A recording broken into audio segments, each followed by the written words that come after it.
Let's go, Rider Nation. I'm ready. I'm ready. Yeah, here we go. It's a feeling now. Hit 'em high, hit 'em low, 'cause we're dealing now. Everybody's giving it all they got, 'cause we're ready. Welcome to the Piffles podcast, your Saskatchewan Roughriders fan podcast. Thanks for joining us here this week on episode 345. 6-7. No. Bad hosts. Bad hosts. All the cool kids are doing that, Greg. You wouldn't know because you're such an old, crusty old man, but This is going to be the only episode my kids ever watch, and it'll just be for that. I can see your kids right now, all of them. Seriously, just doing that. Oh, God. Emily did that in the Constantly. truck. Emily did that in the truck the other day, and I just looked at her. She's like, "Oh, you saw that?" I'm like, "Yeah, I saw that." I like that she knows you well enough, obviously, to realize that you don't approve of that. So dumb. I appreciate dumb things, but that just You do this podcast after all. yeah, exactly. Like I highly appreciate dumb things, and yet that one is just a step too far. I'm sorry you feel. I'm surprised you haven't left yet. I'm not Steve.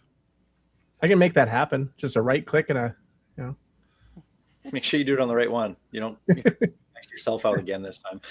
50-50. Thanks for listening wherever you get your favorite podcasts, and us on the side as well too. Watching on YouTube or SaskTel Max TV on demand, of course, the live stream, X, Facebook, YouTube, all that good stuff. Appreciate it. Piffles Podcast, your Saskatchewan Roughriders fan podcast. It's brought to you by Dairy Queen on Elphinstone Street and Sask Drive in Regina. As always, you got me. I'm Alex.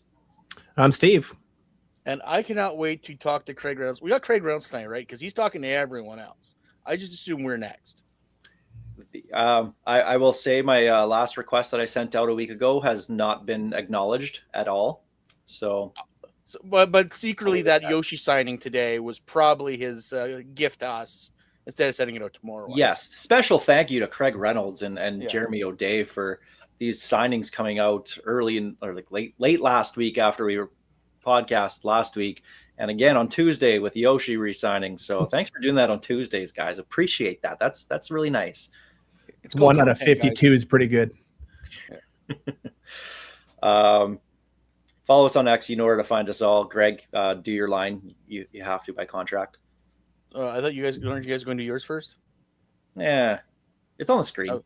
Okay, I don't need nor want your pity fellows at Greg on Sports. It feels like we lost momentum. That's all I'm saying. Yeah, I'm sorry about that. Piffles Podcast, also proud to be sponsored by Kathy Feshton of Royal LePage Next Level, Churchill Brewing Company, District 306, Regina's tactical laser tag experience, Bigfoot Vodka, and Creasy's Premium Home Leisure Jacuzzi Spas.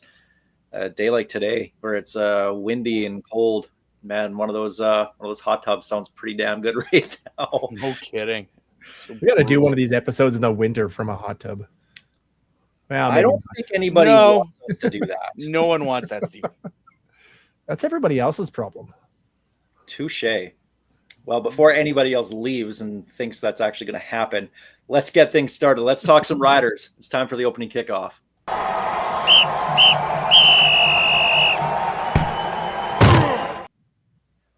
All right. Well, we will get to the CFL schedule in just a couple minutes here because that's the big thing. You can plan your weddings now in Saskatchewan. You know when to not set the date for. So, I mean, the Saturday of Labor Day is always a good one. You always know that one's pretty safe. So, but now we have that. But we'll talk about the schedule in a minute. The big news, of course, over the last couple days, the last week since we recorded our last show, Trevor Harris running it back one more year. QB1 back for 2026. When you guys saw that, was there any shock? Because there wasn't for me. Not even a little bit. We all knew it was happening. It was a matter of when, not if. That's the reason why he wasn't on my top 5 signings list, because I knew he was coming back. It was one of those things that needed to happen. Like I said, you look at that quarterback list and who's available. It was him or Bo, or I guess Cody, and it's just like, go with the guy you know. Like Where was guy the who literally upgrade? just won you a championship.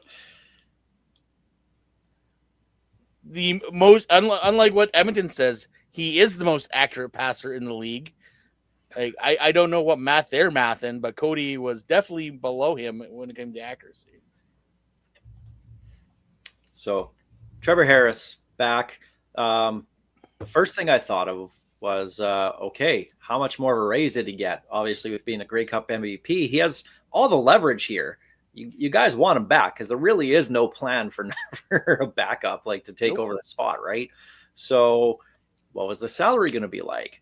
Got reported he's not even in the top 3, and he's a far cry away from Nathan Rourke. So let BC have Rourke at what, $800,000, whatever they're paying him. Trevor Harris came in, if he reaches everything, barely $500,000. So it's a very team-friendly deal, and that's going to be one of those things that is going to show up very well in the free agent process with everybody else, because there's going to be just a little bit more money for everybody else that they want to throw some cash at. Well, obviously, I'm a big Tom Brady fan, being the Patriots fan I am, and Tom Brady was never the highest paid quarterback in the league when he was a Patriot. Like he was nowhere near that top echelon of paid. That being said, his wife at the time was making more money than he was anyway, so it didn't really matter.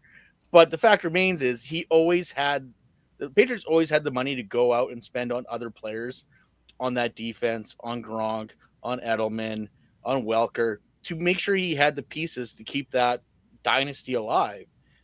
If they are serious about running it back, I think Trevor understands that he was going to take less money to cement his legacy as the only 2-time Rough Rider quarterback Grey Cup champion. Sorry, celebrating Tom Brady leaving money on the table is like celebrating Travis Kelce leaving money on the table right now. Let's maybe take a step back, and it's a big difference between them and what a You guy mean like fellow Trevor Harris podcaster did. Travis Kelce? Exactly, we're basically Okay. the same people. Yeah, Exactly. Okay. yeah. We just need one guy with a bushy beard. I'm working I can on let it. this thing. I can let this grow if you really want me to.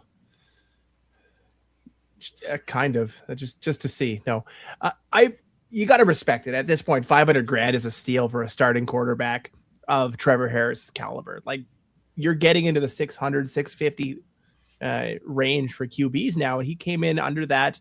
We all expected a hefty raise. He didn't take one.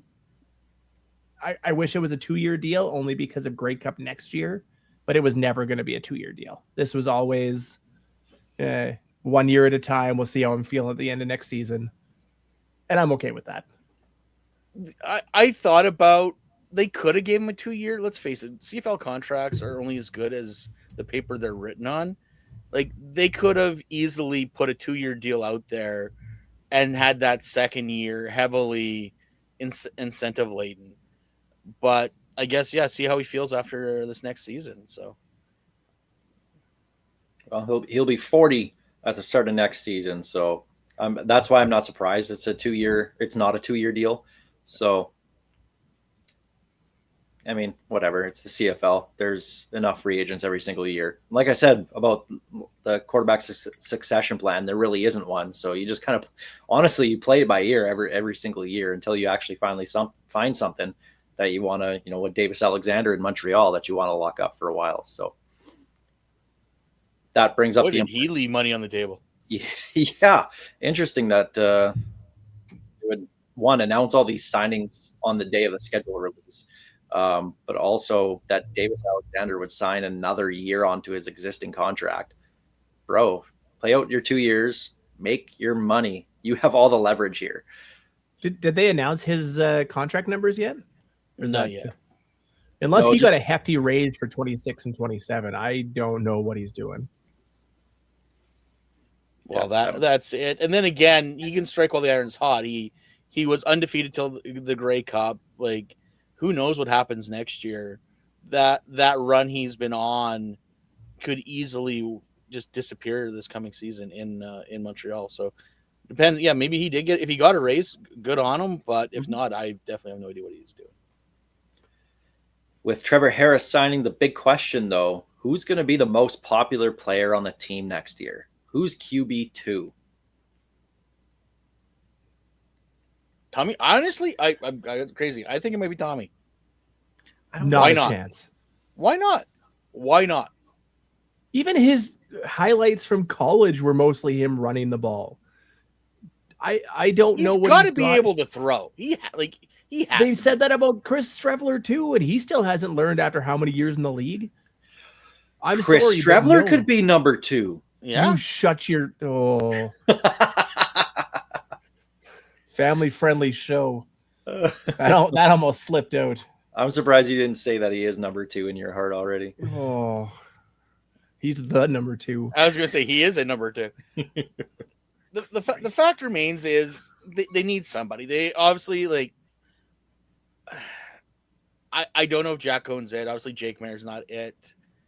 That the guys available out there, Bryce, I guess, Schultz, maybe. I don't know. Like you need someone because Trevor Harris is up there. This was his first season where he played most of the games for us. So you need that plan B, and right now it doesn't seem they got one. There's a quarterback out there who's due a bonus in January who's not going to get it, and that's Trey Ford. You're not going to trade for him because nobody's stupid enough to trade for him right now. Bye, Steve. Bye, Steve.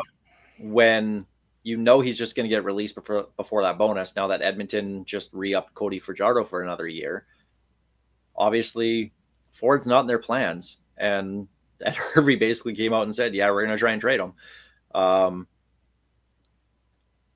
I think he's a better backup than he would be a starter.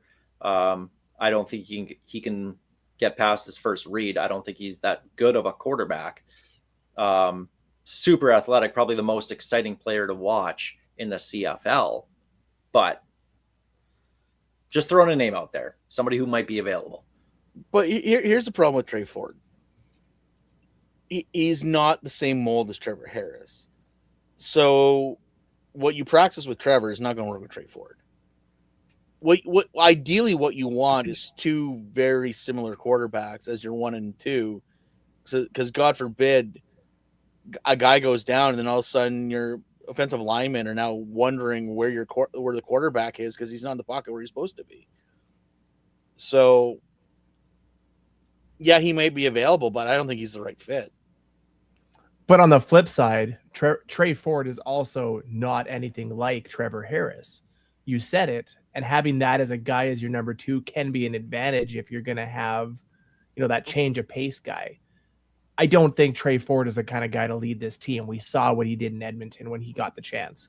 Nothing about what he's done has made me believe he could be a QB1 in this league, but as a change of pace guy, I don't hate it. If you're going to put Trey Ford as number 2, why does Tommy Stevens seem even crazier than that? Because it's basically the same idea. Fair point. Except Trey Ford has shown that he can throw the ball. To an extent. He's great at handing it off. Yeah. Especially against the Riders. Yeah.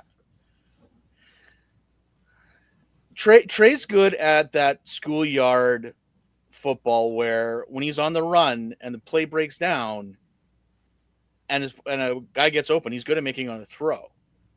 I bet you But Trey other than that, Ford he would can't- dummy anybody in NFL Street. Remember that video game? 100%. Yeah. You'd jump off the brick walls and everything. Yeah. 100%. He's good at that schoolyard football. Like, just I'm going to run around, find an open receiver, and chuck it down. If I can't, I'll put it down and try to tackle me. Very good at that. But you can't game plan that. It's all basically you're literally calling it the line of scrimmage at that point. So that'll be the big hot topic going into free agency. Who's going to be the quarterback 2 here in Saskatchewan? It's always a hot topic in Riderville, so we'll be watching on that. But Tommy Stevens, talked about him, signed a 2-year deal through 2027 late last week. Just gotta say, hell yeah, that's awesome. Like I said, that's your succession plan. You got a 2-year deal. No other quarterback has got one. So after next year, Stability. He's QB1 for 2027 right now. Yeah. But I mean, we're all super pumped about Tommy Stevens signing. I think you're gonna have a hard time finding somebody, a Rider fan anywhere, that's not happy and excited about Tommy Stevens signing an extension. If anybody in Rider Nation is unhappy about that, I question their mental stability. Easily the best signing we had last year, just for the comfort and stress-free third downs all year long. Two And he got touchdowns. better. Grey Cup. Yep. Jinx. How many did Trevor Harris throw? 0. Exactly. I love the fact that bum. Tommy Stevens is on the list with Corey Sheets and G. Simon for the most Right. touchdowns in Ryder Grey Cup history. And then on Tuesday again, Jo and Craig, thank you for announcing this on Tuesday. Big news as Albert Owachi was re-signed. So Why do we need 2 fullbacks? Why? Teams, Greg? We need special Canadians that play special teams. You can get a player, you can get another linebacker, you can get another defensive back. Hell, a receiver. What did Albert Owachi ever do to you? It's not a problem with Owachi. I prefer him to Runge. But the fact that we have 2 fullbacks, I would love start to both of them. I would love to Owachi lift the Grey Cup again. Owachi him. Boo. Boo. I'll be here all week. I mean, you need guys like this around. I have no agree, problem with Greg. him. I literally have no problem with him. It's just I it agree, just Greg. seems I don't know weird. why they need 2 fullbacks. I don't think both Owachi and Runge make it through training camp unless one of them's hurt. But just to keep them both, I can't really see it. It's just a weird way to build your roster when you are limited as it is. Like if we had NFL size rosters, sure. But the fact remains is we don't, and a lot of guys need to play double positions on special teams and their regular position. And having 2 fullbacks just seems really wild to me. Riders also signing receiver Colin Brunstein and running back Marcus Major Jr. this past week. Major Jr. was on the practice roster for a little bit last year, and Brunstein, sorry, I don't know which one it is, but anyway, all-time NCAA leader in touchdowns with 77 in like 40 games. This guy's he's a Tommy Stevens in the Grey Cup Touchdowns. at receiver. He's a 2 touchdown a game guy. But Div 3. I was going to say Div 3. There's been some good guys that made their name in the CFL coming from Div 3. No shade on that. It's just No. We will see how that plays out in this game. Like a lot of these American receivers come up here and the game is slightly different. The waggle throws them off. The routes are different. There's an extra man on the field. So we'll see what happens.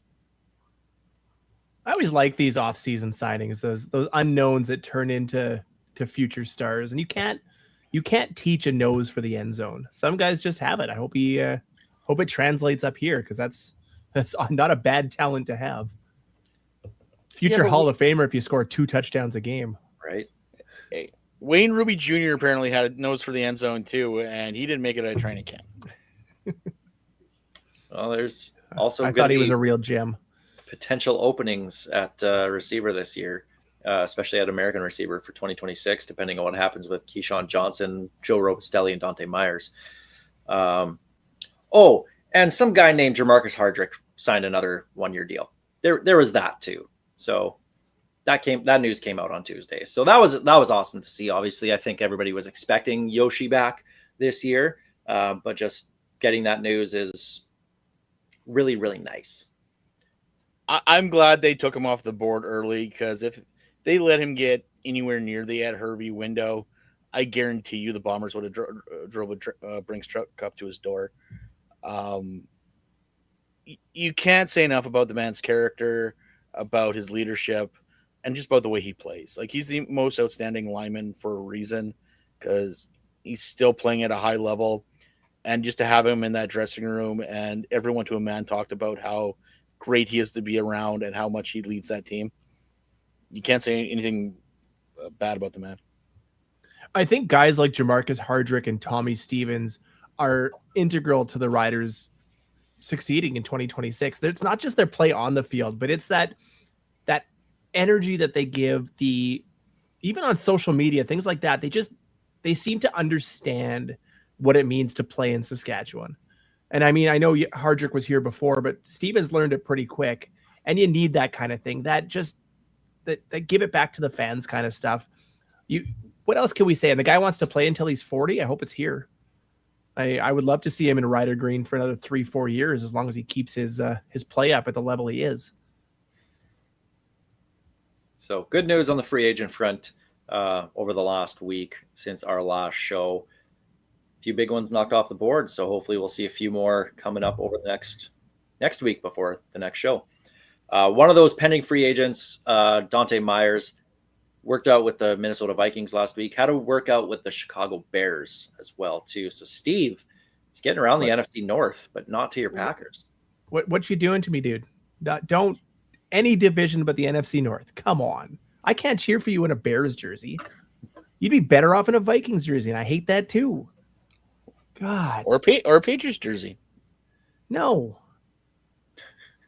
just Rider jersey, green and white. But good for him for getting these workouts. You want to see him succeed. I don't want it to be in the NFC North, but if it has to be, well, good luck 15 games out of the year. And an update on Curtis Rourke, Riders draft pick from last year, the quarterback. The 49ers opened his practice window so he can join in the on-field activities. That's just him coming off that torn ACL. So it'll be his first on-field stuff here with the 49ers this year after getting injured last year. So talk about succession plan as a quarterback, potentially an option there. So we'll keep tabs on him as long as he's still, kicking around. He had to get off that injured list after they brought in El Garisma to practice. He saw his spot being infringed upon.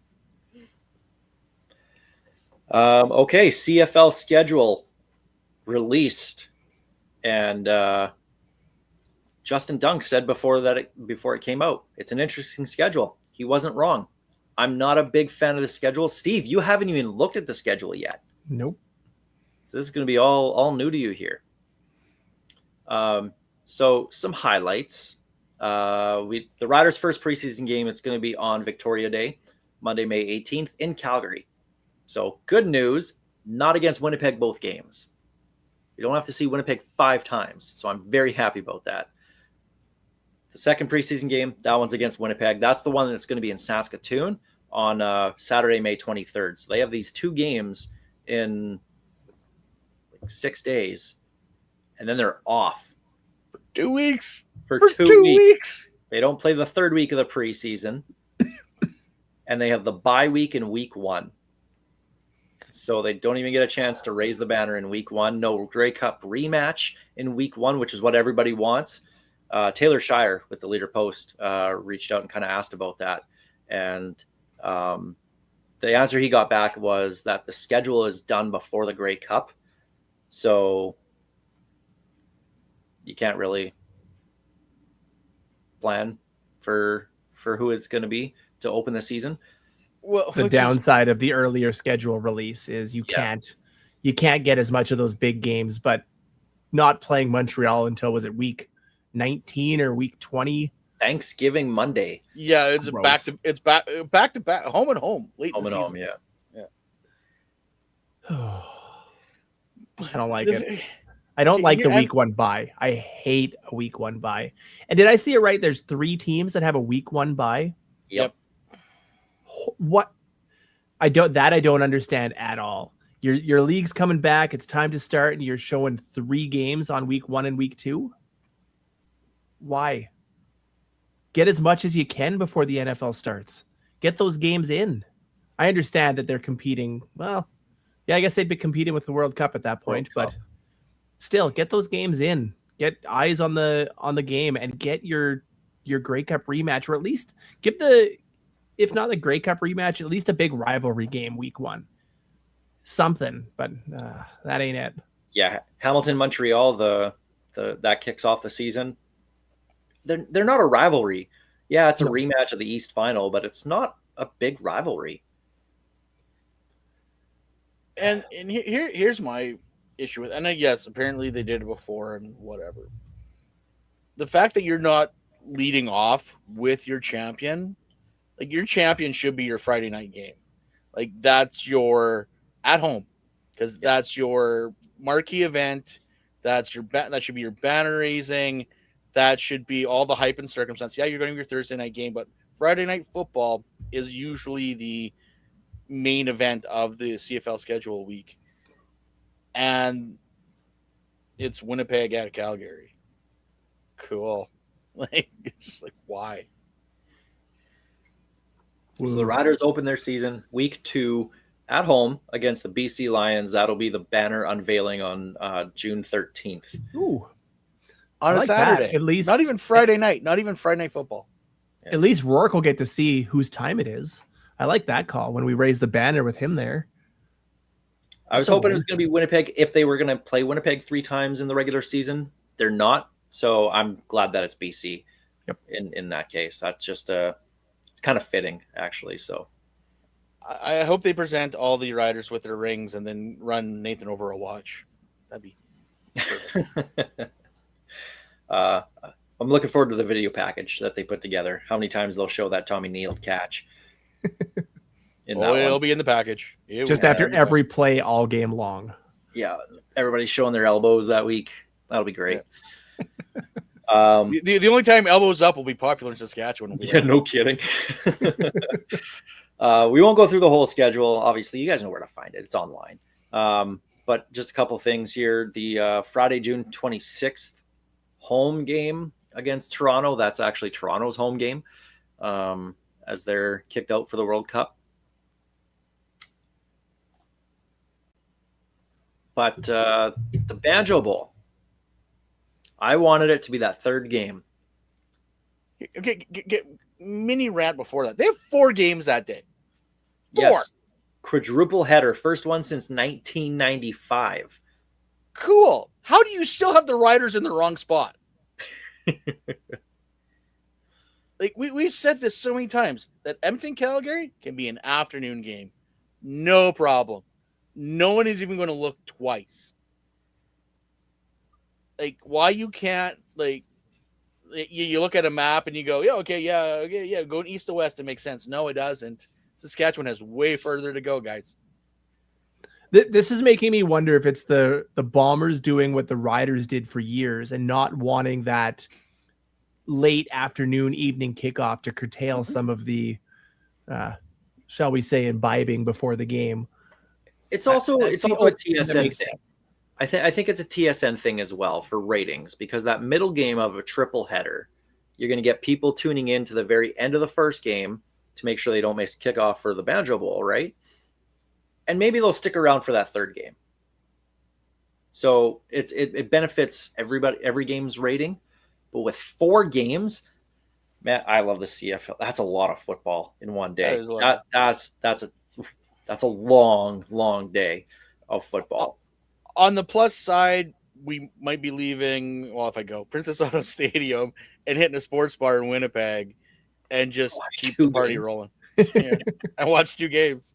That might be Winnipeg sports bars might do well that night. That's about it. Like, also, Greg, I know you can come this year because Blake's not coming because there's a game in BC that night. That's a secret. That's a secret. You're not supposed to say that out loud. Too late.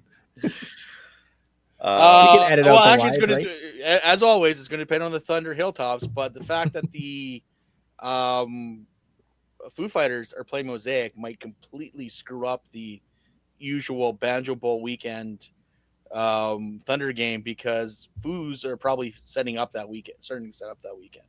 Yeah, because the concert's on the Tuesday, so you have to imagine that they're probably, Friday, Saturday getting everything rolling in. They'll be moving in right after Labor Day, guaranteed. Yeah. So the nice thing is the Riders do have the bye right after the Banjo Bowl again. not again. They kind of took a bye week in 2025 right after the Banjo Bowl when they got trounced by Montreal here. I know you like in the Piffles chats you didn't like the bye week one is stupid. I hate that. Yes, there's 8 games in the middle, but I like the fact that we have a bye week basically kind of in a similar spot where we had 5 games remaining, and we can carry that into. So they have bye weeks in week 1, week 7, and week 16. So it's not balanced too bad. No, for having a bye week 1, yeah, it's not that bad. That 8-game stretch is probably going to be a bit of a slog, but they actually kind of balance the Rider schedule with home and away, home and away, home and away. There's not a lot of on the road for 3 or on the or back-to-back road games without a bye week in the middle.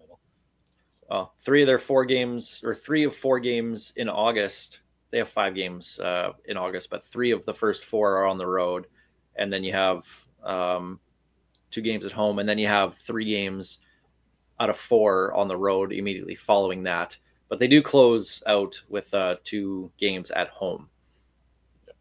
One against Montreal, and the other one is against, I think it's Edmonton to finish off the season. Which is really weird the way that they put it, because the very end day of the season, week 21, October 24th, they have 2 games scheduled at 1 o'clock. They also have, I just realized this looking at the schedule now, they have 2 games August 29th scheduled at 5. I didn't see that. Yeah. Us in Toronto and BC and Ottawa are both at 5 Central Time. So CTV's taken a game or 2 this year. So this is very interesting having 2 games head to head. I would like to think that the Saskatchewan Toronto game is going to blow BC Ottawa out of the water ratings wise, but we're going to find out. The smartest thing the CFL ever did was going away from games playing at the same time. I don't understand it. The only way I could make any sense of it is if you do it at the end of the year and have all 4 games like they do in soccer, where you have all of your final week games at the same time in case there's playoff implications. It forces teams to play as if they're seasoned men, right? Yeah. I can understand that, but doing 2 games of the 4 at the same time, there's no common sense to it. It's just taking eyes away from your game. Well, and here's the thing, though.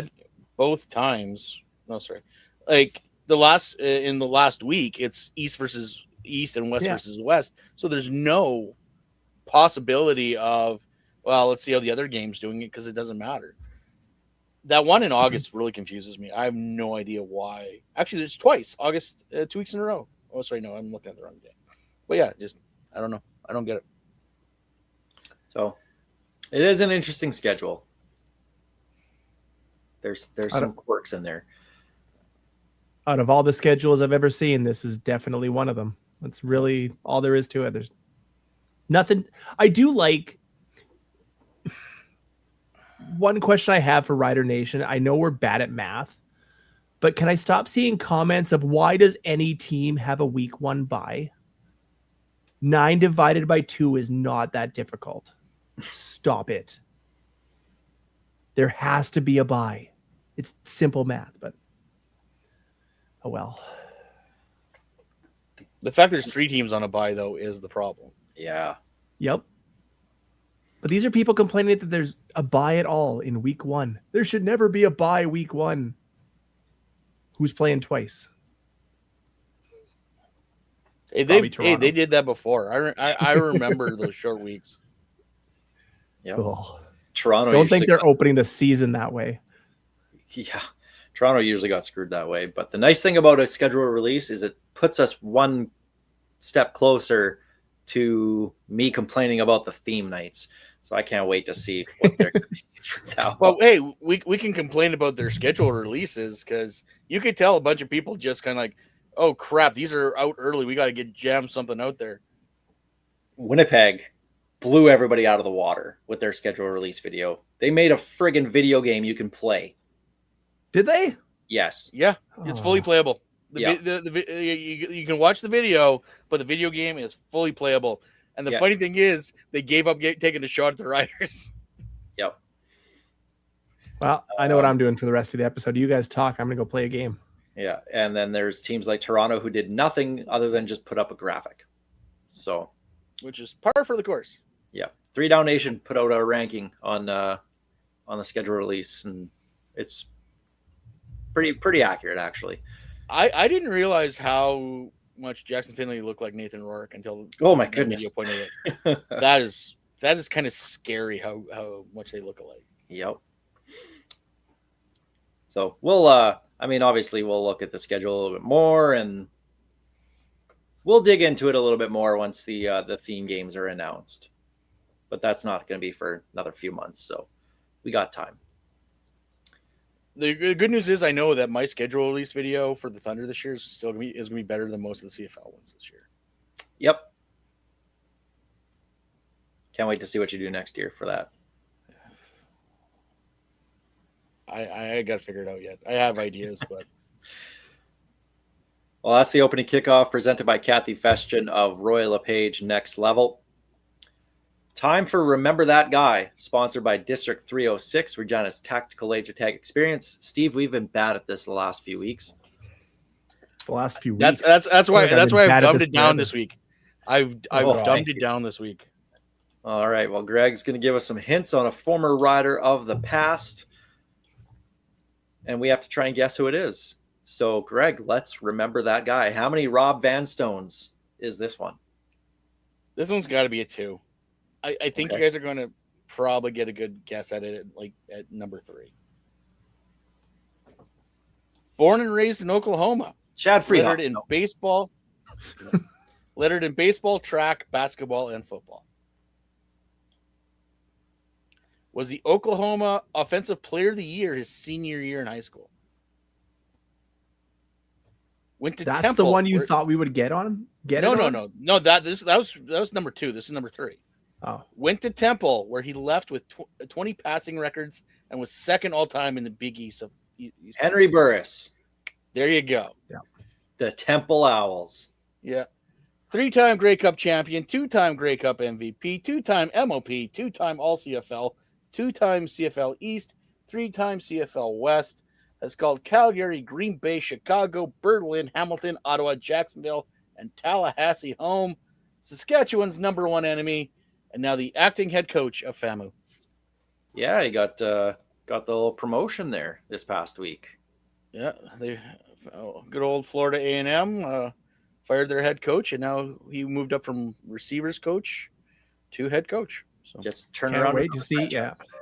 Yeah, turning it around. He's going to turn it around. I love Henry Burris. I don't care what anybody says. Dealing with him in my radio days, he's honest to goodness. He's the nicest guy. He really, really is. I got a story about Henry Burris. So the off season he signed in Calgary after he left us. So the 2005 season, the beginning of that. My buddy Morgan and I, we went to the Riders preseason game. It was in Calgary. Awful weather. I think it like pouring rain the whole preseason game. So there was like 6,000 people there at McMahon Stadium. It was awful. There was a lot of cinnamon vodka being consumed in the stands that night behind us, of course. Yeah. In your general vicinity. Yeah. The day before, we went a day early. We went to the walkthrough, and we both bought like kind of generic Calgary Stampeders shirts, white ones with the logo on the front or something. And then on the back, we got a red Sharpie and made like a jersey with the numbers. And instead of putting number 1, we put a $sign and then put Smile and Bank on the back. Nice.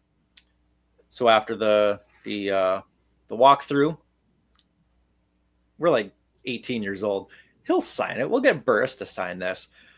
Went up to him. Henry, can you sign our shirts? He kind of looked at him and he just like kind of like shook his head at us. He's like, really? But he signed them anyway. To me, that just shows the type of guy, like the type of person he really is. I know Rider Nation hates him. I know it's easy to, cheer against him and whatnot, But the fact that he signed that, and looking back on it now, it's like, you know what? He was clearly about having fun, and he made a business decision. The Riders made a business decision as well. So, I mean, I think he unfairly became the villain, but he definitely grew into that role for sure. Yeah, he embraced it and earned that villain role after being kind of thrust into it. But I always love Henry Burris, man. Anytime I get a chance to text him or chat, it's a pleasure, honestly. I met him back when Jersey City was still at the Southland Mall. Is that separate? Like you had to go outside the mall to get into it. Yeah, that was a great location. It was huge. It was an awesome location. It was huge. It was great. I like when I came into the city. I love going to that place. Me and my brother were kind of wandering. It was right before Christmas. I remember that. And me and my brother were wandering around, and we're looking, and all of a sudden I go to my brother. I'm like, "That's Henry Burris." I was like, "What?" I'm like, "I am 95% certain that's Henry Burris." And yeah, he's talking to one of the guys, and he's buying a San Francisco jersey, and I'm like, "Okay, this is weird." All right. So we go talk to him. We're talking. He's like, "Oh, you guys Rider fans?" And like go back and forth. And he was awesome. Like he sat and chatted with us for like 10, 15 minutes. He bought a Jeff Garcia jersey. And it was like, he's like, "Yeah, I gotta support my guy." And I'm like, "Okay, I guess. Yeah, okay." Yeah, no, he was awesome. That era that after he left and went to Calgary was some of the most fun I think I ever had at Taylor Field. Like that rivalry was on another level. We talk about how the Bombers are, the big rivalry right now. In those years, it was Calgary and it wasn't even close. Yep. Labor Day was huge, but games against Calgary, you could feel the hate and the animosity in the crowd. But it was you love to hate the guy. Like I don't know if people legitimately hated him or if he was just so easy to root against that you had to. Like that whole era, I look back on that very fondly. I would love to relive some of those games and just kind of experience them from, my current age as opposed to that, would have been around my early 20s, late 30 for 30 late teens. Right? Like that'd be fun. Oh. CFL films get on that. Wait. They're like, don't get me wrong. There are people that legitimately hated him and probably hate him till this day. Oh yeah. That's fandom. But there's also the joy, the being a part of a community to chant Henry at him. Like one of the first games I took Emily to, and she was, oh God, like 4, maybe 5 at the time, was that Ottawa preseason game. That was an Ottawa preseason game. Yeah, the one that was here. And I taught her I taught her the Henry chant. And she heard the crowd and she got right into it. And that made her a Rider fan because it was what everyone was doing.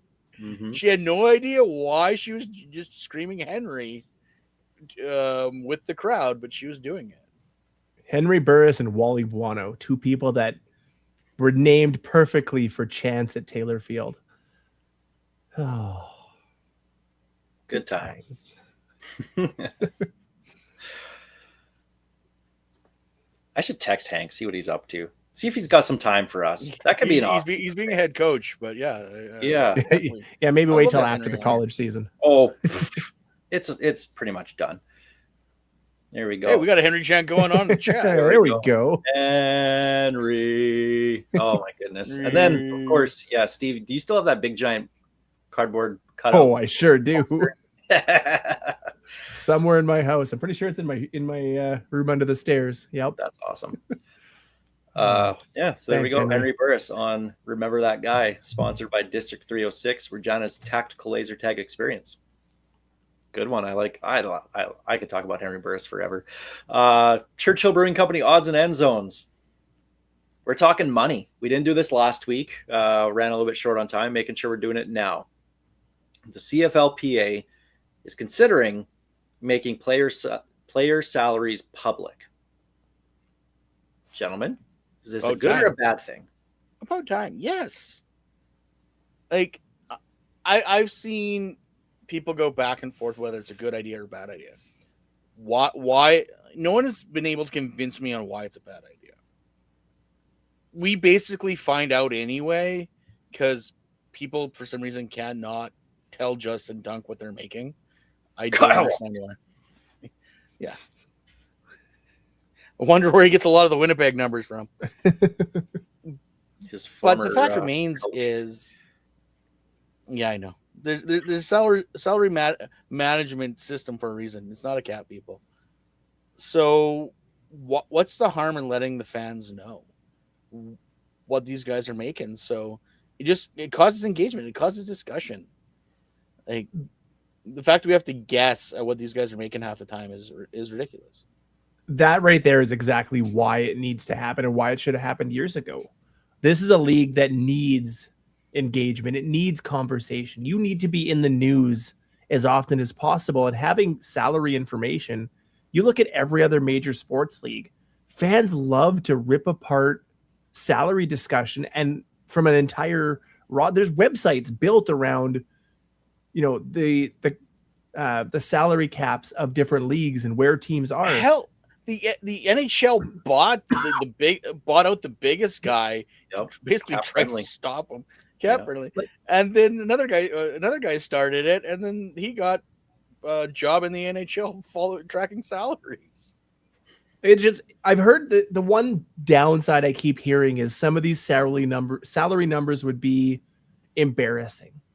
But we already know the minimum across the league. We know what it is, regardless of if they're sharing these salaries or not. If you want to take yourself seriously as a professional sports league, you gotta join the rest of the world in the 21st century and share that information so that teams can or fans can have that discussion. We can't really discuss salary values when you only know a quarter of your roster's salary, and that's if people are sharing.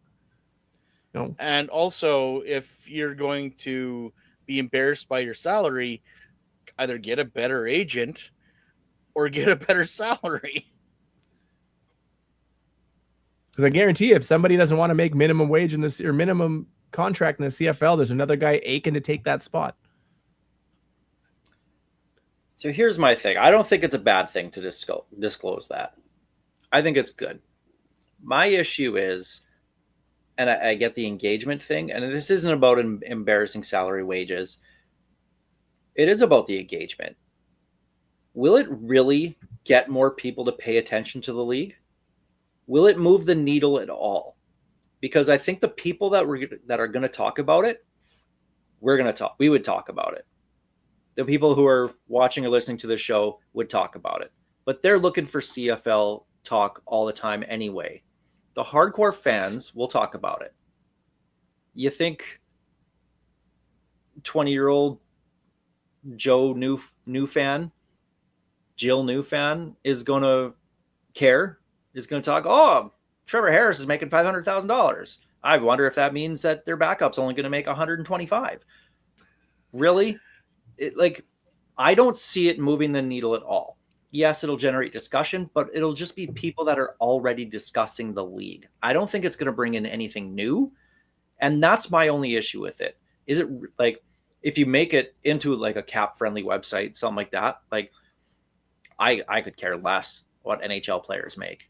But every once in a while I would go on cap friendly. What I want to see is the terms. I want to see the length of contract. I want to see how many years. That's what I want to know. I like that we saw, okay, Trevor Harris is a 1-year deal. Tommy Stevens is a 2-year deal. Jamarcus Hardrick, 1-year deal. Okay, now we can start looking. Sure, if you add the salaries into that, okay, well, now you can play that game of, checking next year. Oh, well, we got this guy locked up with the, $60,000 signing bonus, which he's guaranteed now in the second year of his contract. Well, maybe there's no room for really like CJ Rivas. Maybe there's not enough money to keep him around, for example, just throwing that out. Like, it's just, I don't, the number itself, I don't care about. I want to see length of contract. I want to see how many years. I want that to be disclosed by the league. Well, and 100%, I agree with you. I think if they're going to do it, it's not just numbers. They have to, or dollar amounts. They have to give everything to it. You have to go all in. Honestly, if I was the league, I'd make my own version of cap friendly.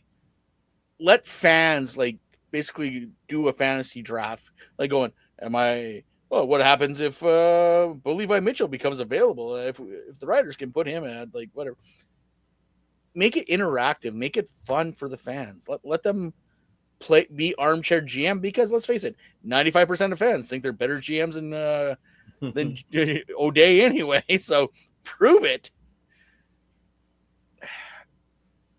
You're right, though. It's not going to bring in that many new people, but more information is not a bad thing. No, I agree. And being a content creators that we are, it's can we put that on our LinkedIn now? We're digital so. creators. Right? I think so. Digital creators. I don't know. Influencers, maybe. I already got one of the co-hosts of Saskatchewan's leading sports and lifestyles podcast on my bio, so why not?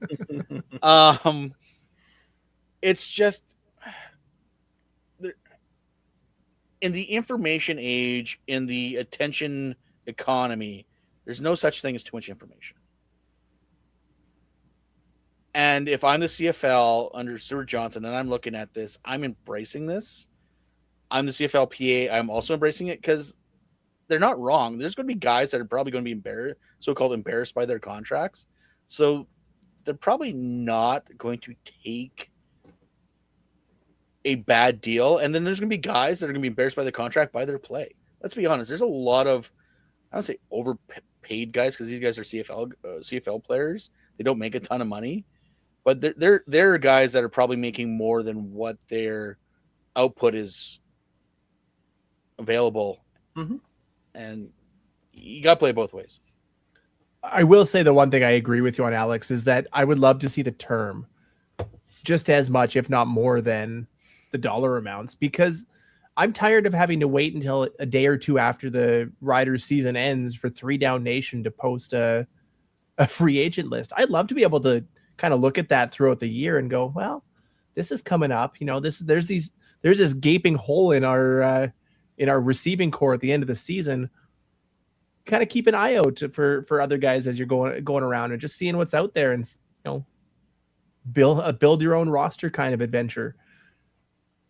Too much information's a good thing.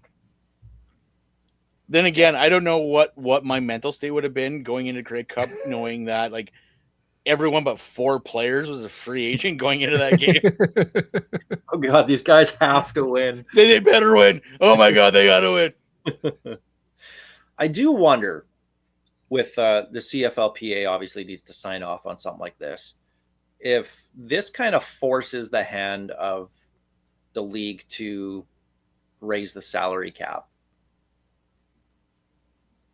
When you see how many players are making league minimum and are embarrassed, I put that in quotes, by that amount, when you have so many players making 75K and they're putting in a ton of work, when somebody in the NFL who's putting in the same amount of work is making 15 times the money that they are to sit on a practice roster. So I wonder if there's a path for that to kind of force the league to find more revenue to give to the players. I think I've advocated this for years. There needs to be a max salary until the league can actually get the salary cap up to where you can be a little more flexible. Because there was a point where back when the cap was still $4.5 million, and this is why everyone got mad at Chris Jones, because he was cutting guys because he had to, because you had Chick, Durant, Dressler, and there's another guy whose name's escaping me right now. We're basically making a quarter of your cap or your salary management, whatever. So yeah, of course Chris Jones had to cut guys or have guys try to figure stuff out. So there needs to be a max. There's no reason for guys to make a fifth of one player to make a fifth of the salary cap, or It's ridiculous. Look at what BC has between Nathan Rourke, Matthew Betts, Keon Hatcher, and Justin McInnes. That's a quarter of their cap right there. And the cap went up. Yeah, like they're. I don't know what's going to be going on in BC, but Amar Doman has shown already he's not afraid to spend, which good on him. And I will. Yeah, and it advantaged Winnipeg last year. Thanks, Amar. Yeah, but I will always say spend up to the penny before you get dinged draft picks. If you have the money to be able to, especially with revenue sharing now, where $9 in the rider's pocket is $1 in everybody's pocket. Spend it. Who cares? You're giving it to all the other teams anyway. So spend the money up until you lose a draft pick, right to the penny before. Spend absolutely everything you possibly can.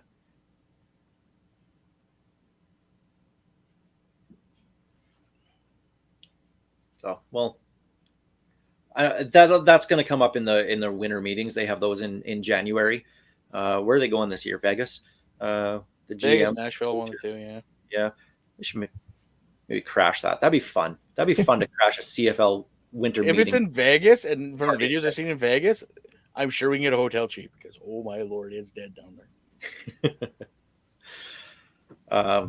So maybe we'll find out more about that in the middle of January when those meetings happen. But free agents, we're going to keep talking about them here. Time for our free agent preview presented by Creasy's Premium Home Leisure Jacuzzi Spas. This week, we're talking defensive backs because there's some big names that are available, and I think it's a really interesting discussion. So right now under contract, you have draft pick Gideon Ajayi from last year's draft class. We'll put Antoine Brooks Jr. there, although he's kind of that Sam linebacker spot, but linebacker DB. Nafis Lyon, D'Angelo Mandel, Sei Oladipo Jr., and then you have Roland Milligan Jr., Benny Sapp III, Sheldrick Redwine, and Marcus Sales. So based off what we have right now under contract, you have starters with Roland Milligan, Marcus Sales. We saw what Sheldrick Redwine and Benny Sapp III can do, which I wouldn't be surprised if both of them are starters next year. Because they're also, we just talked about salaries, they're going to be making league minimum. And they have experience, meaningful experience, and look pretty damn good in those few games that they played. Yep. Wouldn't be surprised and actually would be happy with, if you ask me. That's a good starting 4 in your defensive backfield. And then your safety, okay, maybe that's where you have your free agent, whatever you're going to do there. Cats and Tonas. Sorry. There's no way in hell they let him free agent. Not leaving. I'm telling you right now. Listen. Let me have that little bit of hope. So you get to our free agents. Okay, we'll just stay with the Canadians right now. Maybe make that safety position a Canadian spot. Nelson Lacombo, Jackson Ford, Jaden Dalkey.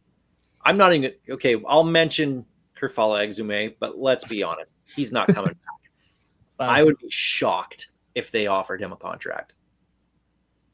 Can you offer somebody under league minimum? Can you just offer it to let him go away? You need to pay to play here. Yeah, the old Lionel Hutz. Here, let me give you this jacket, and all it says is released on it. He goes to the ring ceremony, opens it up, all it says goodbye on it. Wow. Harsh but fair. There's no way in hell this team lets Jackson Ford walk. I think he's back for sure. Yeah, he's back. But is he the starting safety? I'm not so sure he is. It depends on what you want to do. If you want to make a Canadian spot, I think Lacombo, despite really Lacombo, right? Yeah, like it's going to be him or Lacombo. They moved Dalkey down to linebacker, which is a better spot for him anyway. Mm-hmm. So I could see Dalkey back, but I think Jackson Ford might be the guy unless some reason Hamilton gets dumb and lets Katsutonis walk. I don't know what else you do. You want to talk about a guy you throw an open checkbook at? Katsantonis, but I would be shocked if Jackson Ford is not our starting safety unless something drastic happens, or if CJ Revis suddenly realizes that defensive backs in the CFL aren't making $200,000. Like he's been talking on social media. He's a guy talking as a I'd love to come linebacker. He's back. not even talking about his defensive back play. Yeah. He's talking about him being a linebacker. Yeah. There, if you want to talk about a guy who you can tell is going after the big bucks, and rightfully so. I have no issues with. I hope he gets every dollar. It just won't be here, in my opinion. I just can't see it. I don't think they'll blow the salary cap out of the water when their linebacking core was solid without him. Jackson Ford wouldn't be bad. He's grown into that spot. He'll have a couple of years under his belt. He's gotten healthy, and this is Saskatchewan. He's got the name. I don't hate it. Well, and then you get to some other names. So obviously CJ Revis. That's one of the two big names here in the defensive backfield. We'll talk about. So I'm with you, Steve. I don't think he comes back. I think he does test free agency. I think he wants to, and he's earned that, obviously. I think he goes to whoever gives him the most money, and all the power to him. I wish him the best. He won us, helped win us a ring. No, yeah, he was very instrumental. No hard feelings. We will not be chanting CJ in a Henry style when he returns to Mosaic. Unless he gives you some stupid excuse like Burris did.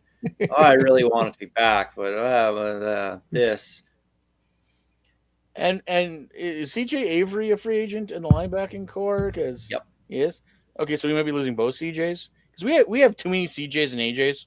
It gets really confusing after a while. Yeah. So yeah, CJ Revis, I would love to have him back. I really would. I just don't see salary wise with what they have now in the waiting in the wings with Redwine and Sapp, and still probably making one of those spots in the defensive backfield a Canadian spot. I just don't see a spot for Revis there anymore, unfortunately, just dollars wise. Given the name that's coming next, if you're going to throw money at somebody, it's not going to be a CJ Revis. DeMarcus Fields, you're right. I agree, Steve. Next after next. Oh, okay. DeMarcus basically is going to be shoved out the door by Benny Sapp Jr. as shelter line. I thought Fields actually played a lot better in the second half of the season.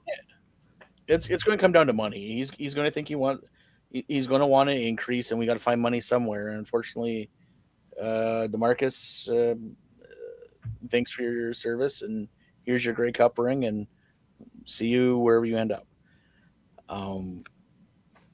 Yeah.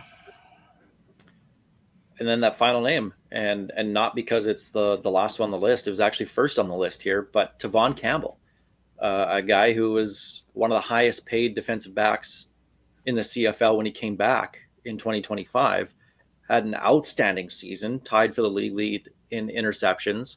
Missed a bunch of games. Missed 6 games or 4 games, whatever it was, 5 games. Concussion later in the year that he had in the Banjo Bowl at the end of the game there, but had an interception in the Grey Cup. Was huge for us the entire year. You look back at the pick 2 in the Labor Day game, right? Like, this guy made big plays at big moments. Obviously, I think that's a guy you want back. The money, I don't think the money is going to be that big of a deal for the team to try and keep him around because of his passport. You got an all-star Canadian, you're going to have to pay for it, and especially if you have him at corner, that's a ratio breaking spot. Especially if you can have your Jackson Ford, Nelson combo, whatever your plan is at safety. If it's a Canadian, then there gives you a little bit more flexibility, but then all of a sudden you don't have Redwine or Sapp, taking snaps here. So thoughts on Tavon Campbell? What's going to happen with him? I'm going to say something maybe unpopular. You never. I know, right? I liked the way he played. I really did. But he's Nick Marshall with a passport. He made the plays, but he got burnt a lot this year, whether or not we want to admit it or not. There was a lot of plays where he thought his speed could make up and didn't do it. Like that Grey Cup game, if it wasn't for that interception, he got burned at least twice. The thing is he can bait those quarterbacks into those throws because he does have the speed to catch up. I agree, but sometimes that like, and this is always the problem with Nick Marshall. Was the problem with Nick Marshall too? You live by the sword, you die by the sword. Like he's, don't get me wrong, he's a better tackler than Nick Marshall. Like way better. I'm a better tackler than Nick Marshall. But yeah, he would bait guys, but at the same time, sometimes it was bait and sometimes it was, oh crap, I thought that guy had him. Now I got to make up a bunch of space to catch him. And if we go back to Canadian at safety, that negates the need for him at cornerback, because I am pretty sure that one linebacker spot is definitely going to be Canadian, because I think AJ Allen's going to be back. Plus we got Seth Hundeby. Plus you bring back Jaden Dalkey. Plus Nick Weeb. You got one of the Herdman Reed twins probably at some point. Like, I don't know how much of a ratio breaker it's going to be if you don't need it. We saw how the need for talented Canadians on this team this year with the amount of injuries we had. Yep. To have that extra Canadian in the defensive backfield made such a big difference. Right, but once again, he missed 5 games and you had no one to replace him. They tried to with Kerfala Exume, and we saw how well that went. Well, I don't know if they so much tried to replace him with Exume as they were down how many defensive backs at that point. That wasn't a swap Canadian with a Canadian. It was that's who's left. Yeah. That was just a guy went down after guy went down, and we were left with well, never mind. We've crapped on Exume enough. Have we though? That was also when they flew in Sap. I think he got 1 day of practice and he was in. Like, I understand that portion of it. But if you only have one guy in that spot as a Canadian and you don't have a competent Canadian backup, it's not really a ratio breaker at any point. If he goes down, you're back to playing the ratio game. Right, but that gives you that advantage of if he goes down, as opposed to having to play that ratio game from the start. Having a Canadian in the depth or in the defensive backfield allowed us to have a starting safety, an American starting safety, or 4 Americans on the offensive line. Or looking back at it, you're paying for more than just his talent, which he has in spades. You can't argue his ability to make a big play, and that is worth its weight in gold. Because those are the plays that it's not that you don't remember the rest of the game, but those are the kind of momentum changing plays that can turn a game, a season around in the blink of an eye. You know, and because he was already making, what was it, 200 and he was up there, highest paid defensive back anyways, he's not going to be getting much of a raise to stick around. No, and I agree. If it makes sense money wise, yes, you bring him back. But I don't think we're getting the bang for the buck, so to speak. I'm certain if we actually had 2 Canadian offensive linemen that were good to go, it's probably more bang for our buck, and we can spend that money elsewhere. I'll take the game-changing interceptions any day. That's just me. But this is one of those doubt Sheldrick red wine. But this is one of those things that Jeremy O'Day is faced with right now. And there's going to be some tough decisions on this team. We talked about the receivers. There's going to be some that we're going to lose here just because of the depth that we have there. You look at what we have defensive backfield. You have 4 starters fairly locked in before you even get to any of the potential free agents here. So is there much room for a guy like that? And if you can save $100,000, Yep. right? Like, I mean, you seriously have to consider it if you're Jeremy O'Day. If they can bring him back for a deal that makes sense, you obviously do it. Yeah. He's proven himself. He's got the talent. But if you need $100,000 to go somewhere else to make your team stronger, I roll the dice on Sheldrick Redwine or Benny Sapp the third in that spot. Here's your trade-off. You go with, you don't take Tavon Campbell. You let him go to free agency. You sign Jackson Ford, Nelson Lacombe, whatever you're going to do at safety there. It's a Canadian spot. But the trade-off to do that is you get both Keyshawn Johnson and Dante Myers back because you're able to take that $100,000 and spread it out to those guys, plus whatever else they were possibly going to get above what they were making last year. That's just rude. I would Why do would that you do for, that to me? I would do that for Keyshawn Johnson and Joe Robustelli because Dante Myers is going to end up in the NFL. Not in the NFC North.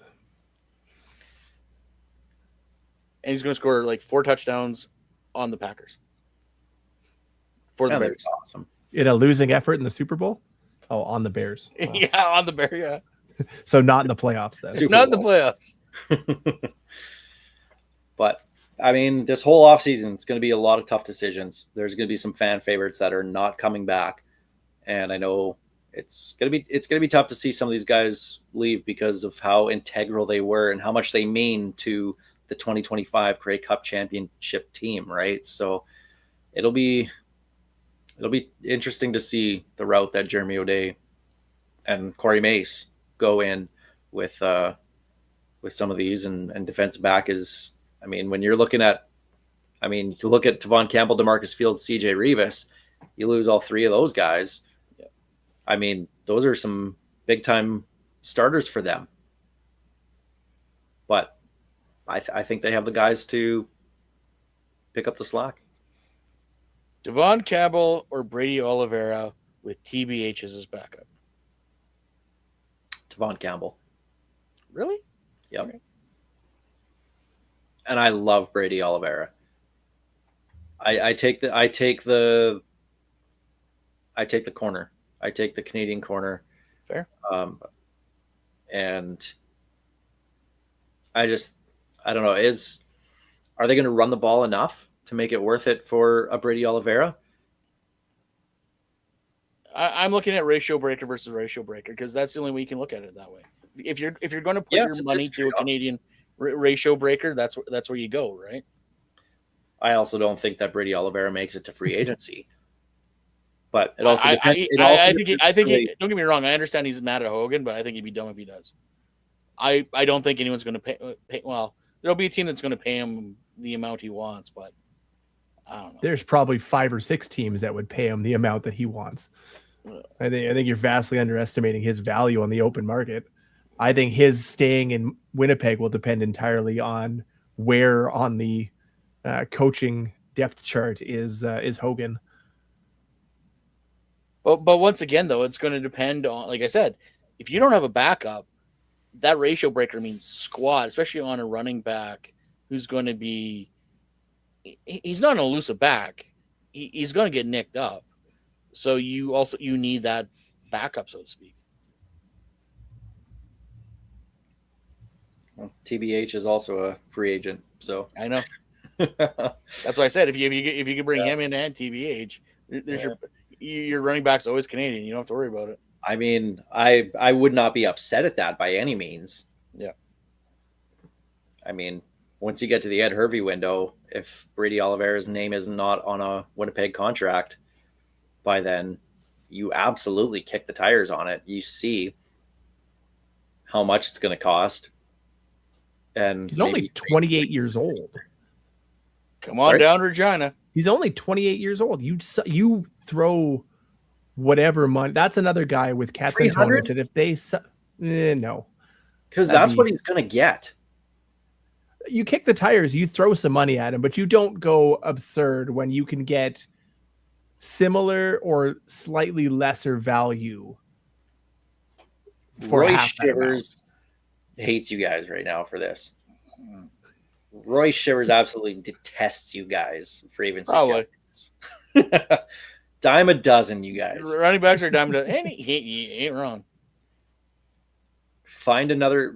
Greg Bell came out of nowhere, had 1,000 yards.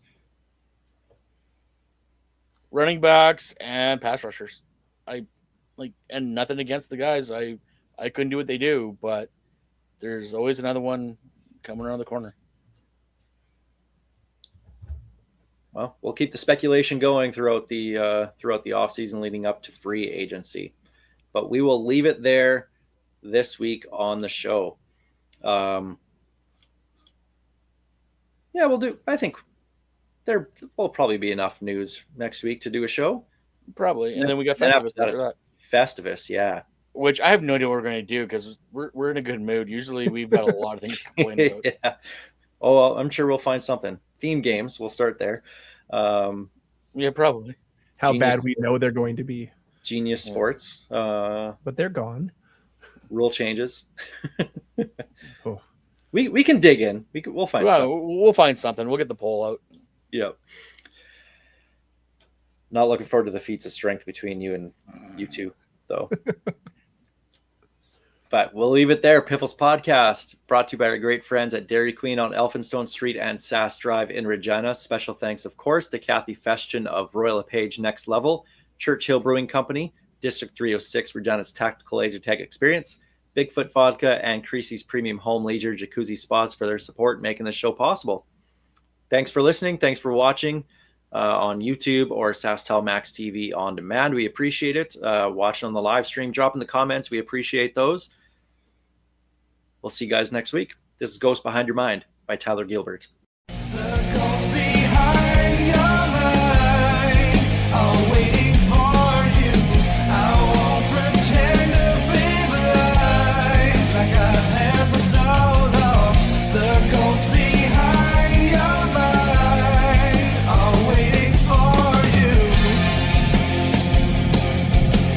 Thank you for being such a big supporter and fan of the CFL and myself personally.